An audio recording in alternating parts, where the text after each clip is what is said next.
Good morning. I'm glad you've joined us this morning on this Sunday.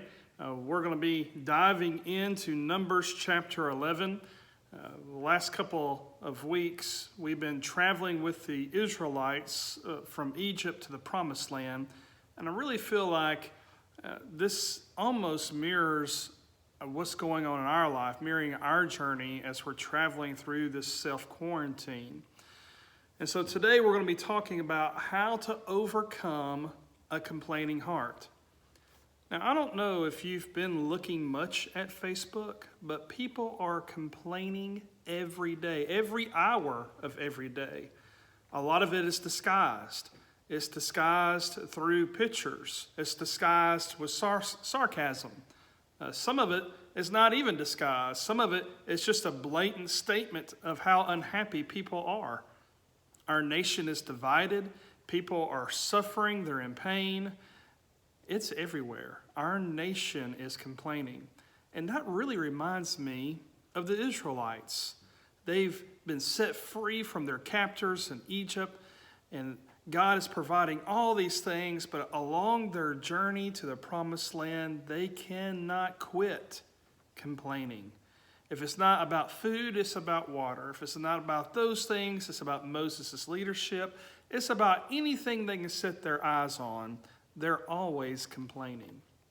Let's pick up in their journey here in Numbers chapter 11, verse 1, and we're going to talk about in this passage how to fix a complaining heart.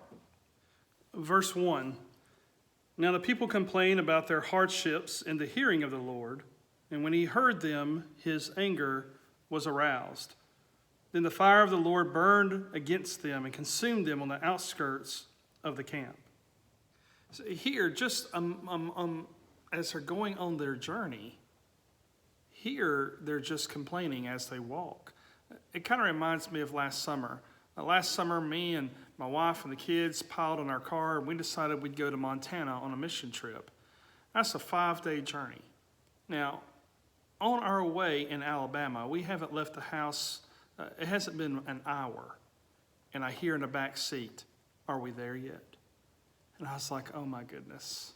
And I looked over to my wife and I said, this may be the longest trip of our lifetime. Because we haven't even been gone an hour and we're starting to hear it. Are we there yet? Are we there yet? Here the Israelites are saying, are we there yet? When are we going to get there? We're tired of this journey. We're tired of this food. How do we fix a complaining heart? Let's continue to read in verses 4 through 6.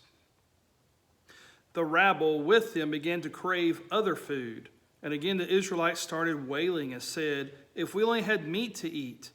We remember the fish we ate in Egypt at no cost, the cucumbers, the melons, the leeks, the onions, and garlic. But now we've lost our appetite. We never see anything but this manna. Now, I want you to see they're not complaining about a lack of food. They're complaining about a variety of food. Now, that really reminds me of last week in my own house. And it had to do with me personally. I was telling Paula I'm tired of eating the same food. I really want to go out to eat. I'm tired of cooking the same meals. And she just kind of looked at me and laughed. And she said, welcome to my world. Because I've been doing all the cooking here lately during the self-quarantine, just trying to help out. And so I told her, I want to eat something different. I want to eat something innovative. And I went to the grocery store. And I was searching for something different, going up and down the aisles, and I saw it. There it was on the shelf. It was a can of Spam. Now, you may be thinking, that's not innovative. That's not the greatest meal, but I just couldn't help it. I thought, I can take that Spam, I can fry it, we can put it with some vegetables and some cornbread. Oh, something different. So that's what I did. I went home. I said, Paula, look, I got a can of Spam. And I was like that guy in that story who went to town with the cow, and I came back with magic beans. She just kind of looked at me. She's like, Spam? Really? That's you being innovative? And I was like, wait, it's going to be wonderful. And to me, it was. I took pictures. I sent it to my friends. And they were like, Spam? Really? I think here, if the Israelites had a chance to eat Spam, they would have been delighted to, just the way I was.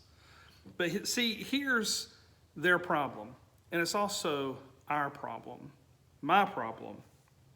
They focus on what they lack rather than the provisions God gave them. They had manna. God was providing food this entire time from heaven. All they had to do was gather it up and eat it. Instead of focusing on God's provision and how he was taking care of them, how he was leading them, how he was protecting them, how he had delivered them, they really should have been celebrating. But instead they were complaining because their focus was on what they lacked. Where's your focus? Where's my focus? Am I focusing on what I lack? Because if we want to fix a complaining heart, the first thing we need to do is celebrate God's provisions rather than focusing on what we lack. And we do that in America.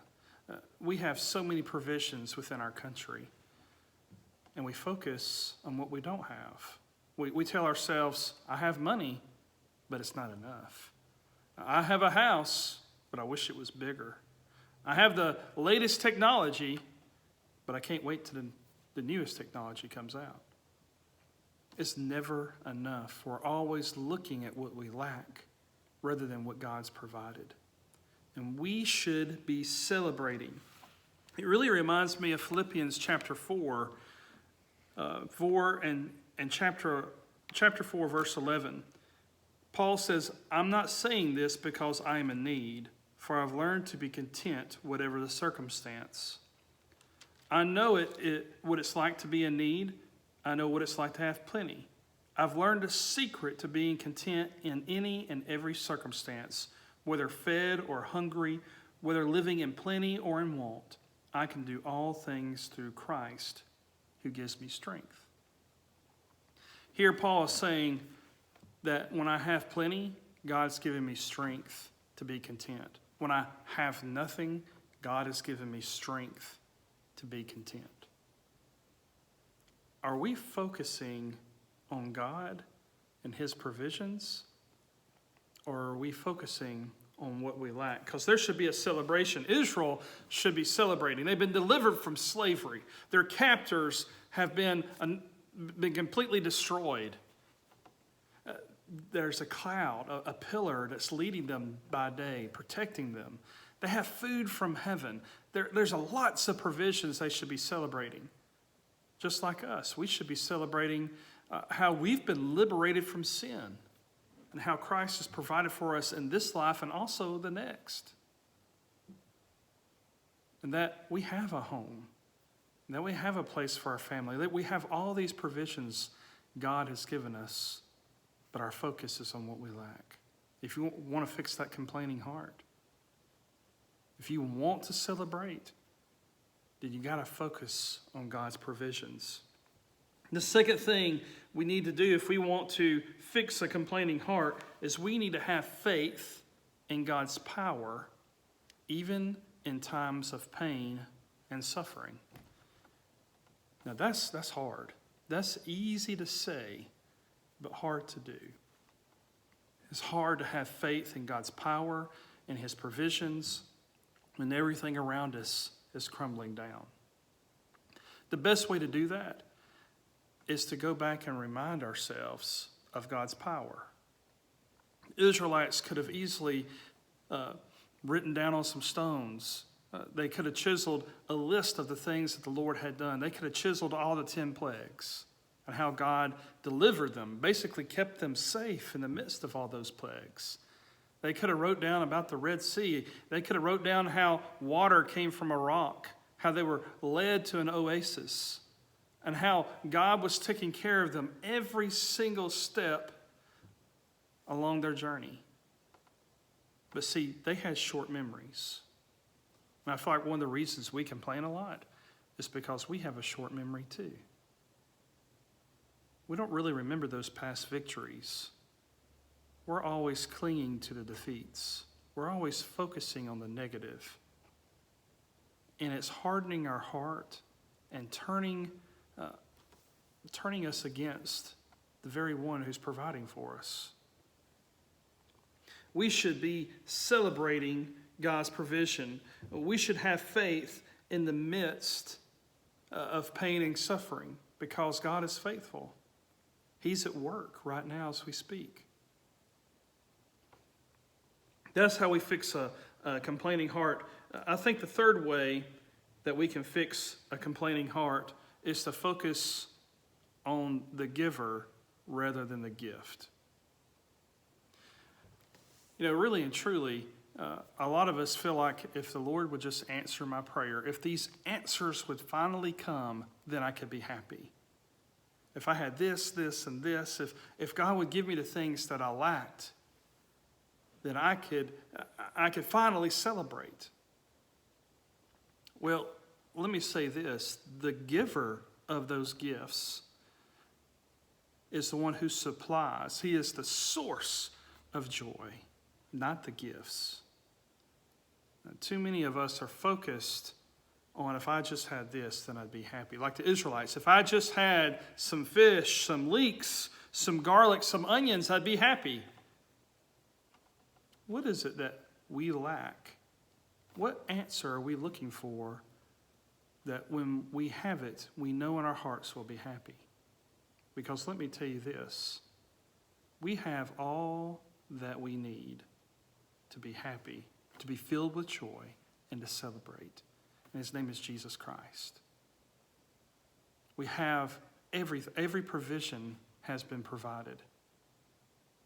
Forgiveness of sin, life after death, a life more abundant now, a relationship with our Creator. You know, knowing the Lord, that's the greatest gift we can have. And we should focus on the giver rather than the gift. Let me put it this way. If the Israelites were as passionate about their God as they were about their food, what in this passage would change? See, really and truly, the God they're worshiping is the God of their appetite, the stomach. And it really makes me think, what God are we serving? Because when we don't serve the true God, we're left empty. How do we fix a complaining heart? We need to celebrate God's provisions. We need to believe. We need to have faith in God's power. And third and finally,